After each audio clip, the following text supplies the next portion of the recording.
At 7:42 on a freezing Tuesday morning, Daniel Carter was standing outside the most expensive hotel in Chicago with a torn jacket, $32 in his wallet, and a 7-year-old daughter holding his hand. He had no idea that before the sun went down, a billionaire CEO would offer him $100,000. And he had absolutely no idea that his daughter would look at that billionaire woman and whisper 4 words that would change all 3 of their lives. "That's my mom." Daniel stopped walking. The woman stopped breathing. And for 3 seconds, nobody moved. But to understand why a little girl had just called the most powerful woman in the city her mother, we have to go back to the beginning. Because Daniel Carter had spent 7 years believing that the woman who left him had died. And the woman standing 20 feet away had spent 7 years believing that her baby had died with her. Before we continue, take a moment to like this video and subscribe to Confessions Untold. It really supports the channel and helps us bring you more powerful, emotional stories you won't want to miss. Daniel had learned a long time ago that life rarely gives you what you deserve. Sometimes it gives you what you can survive. 7 years earlier, he had been 28, working 2 jobs, living in a tiny apartment above a laundromat, and planning a wedding with the woman he loved. Her name was Claire. Claire had been brilliant, ambitious, the kind of woman who could walk into a room full of executives and make them forget everyone else was there. Daniel loved that about her. He never wanted to hold her back. When Claire received an opportunity to work for a rapidly growing technology company in Chicago, Daniel told her to take it. They would figure everything else out. They were young, they were in love, and they believed they had time. Then, one rainy night, Claire disappeared. No goodbye, no explanation, no phone call. Daniel searched hospitals, police stations, airports, friends, every place he could think of. 3 days later, a detective came to his apartment. There had been a highway accident outside the city. 1 woman had been killed. The vehicle had burned badly. The identification was based on personal belongings found inside. Claire's purse had been recovered. Her engagement ring had been found near the wreckage, and there was one more thing: a pregnancy test. Daniel had never known Claire was pregnant. The detective told him there had been no surviving passenger. Daniel remembered sitting on the floor after the detective left. He didn't cry at first. He simply stared at the wall. Then he whispered, "I'm sorry." He didn't even know who he was apologizing to: Claire, the baby, or himself. 3 months later, Daniel discovered that Claire's supposed accident had left him with something he never expected: a newborn daughter. The hospital record said the baby had survived an emergency delivery before the accident. The nurse told Daniel that Claire had been pregnant when she died. And somehow, against every probability, the little girl had survived. Her name was Lily. Daniel raised her alone. He worked construction during the day, delivered food at night, learned how to braid hair from internet videos, learned which fever medicines Lily hated, learned how to make pancakes shaped like stars. He wasn't rich, he wasn't successful, but Lily never went to bed wondering whether her father loved her, because Daniel made sure she never had to ask. 7 years later, Daniel was working maintenance at the Grand Meridian Hotel. It wasn't glamorous, but the salary was steady, and Lily's school was only 12 minutes away. That morning, Daniel had taken her to work because her school had closed unexpectedly due to a heating problem. He had promised her breakfast in the hotel cafeteria before starting his shift. They were almost at the entrance when Lily stopped. "Dad? Yeah? Why are all those cars here?" Daniel looked toward the hotel driveway. Black SUVs, security personnel, men in expensive suits, a line of photographers. He sighed. "Someone important is probably staying here." Lily smiled. "Like a president? Probably not. A princess? Definitely not." "How do you know?" "Princesses don't usually stay in hotels with broken elevators." Lily laughed. Daniel smiled. For a moment, everything felt normal. Then his supervisor came running toward him. Daniel. Daniel turned. "Mr. Carter, where have you been?" "Walking in with my daughter." "You're supposed to be on the service floor." "I know, I just..." "Forget it, the Whitmore Group is here." Daniel's expression changed. Everyone in Chicago knew the name: Victoria Whitmore, 39 years old, founder and CEO of Whitmore Technologies, self-made billionaire, magazine covers, business awards, one of the youngest women ever to lead a company valued at more than $4 billion. She had a reputation for being brilliant, ruthless, and impossible to impress. Daniel had never met her, and he didn't intend to. He took Lily toward the cafeteria, but before they could reach it, a security guard blocked the hallway. Staff only. Daniel showed his badge. I'm maintenance. The guard looked at Lily. No children. She's my daughter. I understand, but the executive floor is restricted. We're not going upstairs. Then keep moving. Daniel nodded. Come on, Lily. They turned. That's when the elevator doors opened, and Victoria Whitmore stepped out. She was wearing a black suit, no jewelry except a thin silver watch. Her hair was tied back. She was surrounded by executives, but she wasn't listening to any of them. She was staring at Daniel. Not his clothes, not his badge, his face. Her face went pale.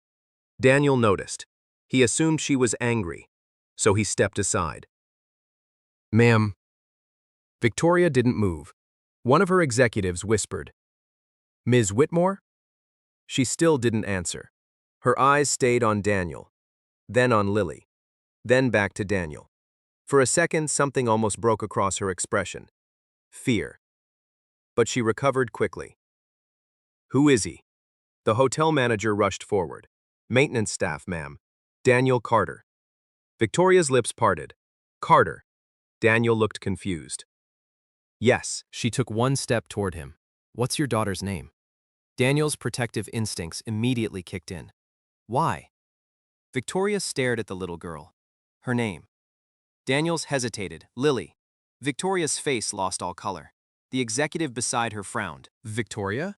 She whispered. Lily, what? Daniel answered slowly. Lily Carter. Victoria looked as though someone had struck her. Then Lily looked up at her and smiled. You look sad. Victoria crouched down. For the first time in 7 years, the billionaire CEO of Whitmore Technologies was on her knees in a hotel hallway. What did you say your name was? Lily. And your birthday? Daniel stepped forward. That's enough. Victoria stood. She looked at Daniel. Where was she born? Daniel's eyes narrowed. Why are you asking me these questions? Victoria didn't answer. Instead, she turned to her assistant. Cancel the meeting. Which one? All of them. Your board presentation is in 40 minutes. I said all of them. Then she looked at Daniel. I need to speak with you. Daniel shook his head. I'm working. I'll pay you for your time. I don't need your money. That answer caught her off guard. Daniel took Lily's hand. Come on. They walked away. Victoria watched them disappear around the corner. Her assistant stepped beside her. Who was that? Victoria whispered. I don't know. Then she looked at the hallway where Lily had disappeared. But I think I just found my daughter. 2 hours later, Daniel was called into the hotel's manager's office. He expected trouble. Instead, he found Victoria sitting alone. No assistants, no lawyers, no executives. Just her. Daniel stayed near the door. You wanted to see me? Victoria nodded. Please sit. I'll stand. She looked at him for several seconds. Then she placed a photograph on the desk. Daniel froze. It was Claire, 7 years younger, standing outside a coffee shop. Pregnant. Daniel's hands began to shake. Where did you get that? Victoria swallowed. She was my sister. Daniel stared at her. What? My older sister. He looked at the photograph again. That can't be. Victoria's eyes filled with tears. Her name was Claire Whitmore. Daniel stepped backward. No. She disappeared 7 years ago. No. She was involved in an accident. Daniel shook his head. I know. Victoria looked at him. Then you know she was pregnant. Daniel couldn't speak. Victoria continued. The police told our family that she died. She did. Victoria shook her head. No. She reached into a folder. I found these last month. She pushed documents across the desk. Daniel looked down. A medical record, a private hospital, a birth certificate. His hands stopped moving. The mother's name was Claire Whitmore. The child's name was listed as Lily Carter. Daniel's heart slammed against his chest. He looked up. That's impossible. Victoria's voice broke. That's what I thought. Daniel spent the next 20 minutes hearing a story he had never known. Claire had not died in the accident. She had survived. Barely. But she had suffered severe memory loss. She had been taken to a private rehabilitation facility under another name. Her family had been told she was dead because the hospital records had been corrupted during a legal dispute involving the company Claire had worked for. By the time Victoria discovered the truth, Claire had been gone. She had disappeared from the facility. No one knew where she went. But there was one problem. If Claire had survived, where was she? And why had Daniel been told she was dead? Victoria didn't know. Daniel stood up. I need to leave. Victoria looked at him. Daniel? No. He pointed toward the documents. You've had these for a month. I didn't know what they meant. You saw my daughter this morning. Yes. And you recognized her. Victoria closed her eyes. Not immediately, but enough to investigate. Yes. Daniel's voice became cold. Why didn't you tell me? Because I was terrified. He laughed bitterly. You're a billionaire. I know. You have lawyers, security, people who can find anyone. I know. Then why were you terrified? Victoria finally looked directly at him. Because if Lily is Claire's daughter, she paused, then I lost my sister, her voice cracked, and I missed 7 years of my niece's life. Daniel looked away. Victoria whispered, I wasn't ready to find out that everything I believed about my family was a lie. Then Daniel's phone rang. It was Lily's school. He answered. His expression changed. What happened? He listened. Then his face. They arrived at the hospital 20 minutes later. Daniel ran through the doors. Where is my daughter? A nurse pointed toward the emergency room. She fainted at school. Her blood pressure dropped. Daniel rushed inside. Lily was awake. She looked small beneath the hospital blanket. Daddy. Daniel grabbed her hand. I'm here. She smiled weakly. Victoria stood outside the room. Lily noticed her. Are you the sad lady? Victoria almost smiled. Yes. Why are you sad? Victoria couldn't answer. Lily looked at Daniel. Dad. Yeah? Can she come in? Daniel looked at Victoria, then nodded. Victoria entered. Lily stared at her. You look like the lady in Mommy's picture. Daniel froze. Victoria stopped breathing. What picture? Lily pointed toward Daniel's wallet. Daddy keeps it. Daniel slowly opened his wallet. Inside was a photograph. Claire. The same photograph Victoria had brought. Victoria's knees nearly gave out. That picture, she whispered. Lily nodded. Daddy says Mommy is in heaven. Victoria covered her mouth. Lily looked at her. Are you crying? Victoria nodded. I'm sorry. Lily reached out. It's okay. Victoria took her tiny hand, and for the first time in 7 years, she held the hand of the child she thought she had lost forever. But there was still one question. Who had made Claire disappear, and why? The answer came 3 days later. Victoria's legal team discovered that the accident report had been altered. The hospital records had been changed, and one name appeared on both. Edward Whitmore, Victoria's father. The founder of Whitmore Technologies. He had been the man who controlled the company 7 years earlier. And he had known Claire was pregnant. Daniel confronted Victoria. You knew? No. You're telling me your father knew she was alive. Victoria looked devastated.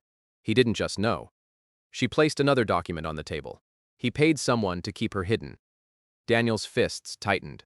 Why? Victoria looked at him. Because Claire was going to expose him. For what? Fraud.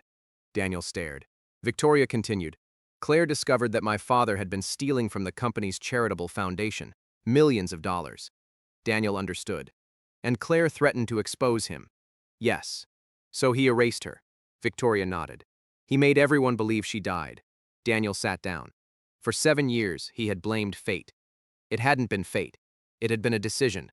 A powerful man had decided that Claire's life was worth less than his reputation. Victoria confronted her father the following morning. Edward was 81, still powerful, still surrounded by lawyers, still convinced nobody could touch him.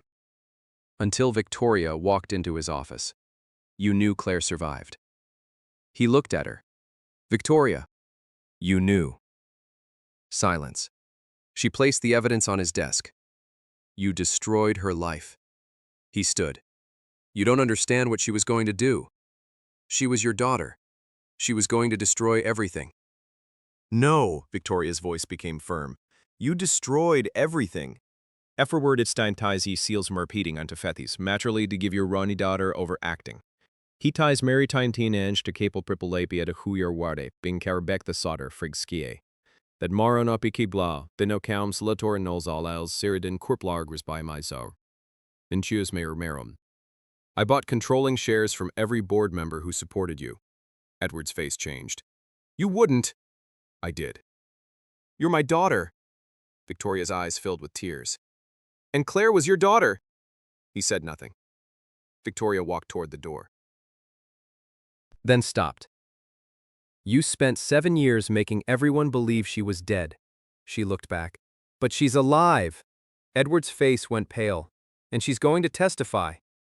6 months later, the truth became public. Edward Whitmore was arrested. The company survived. Victoria remained CEO.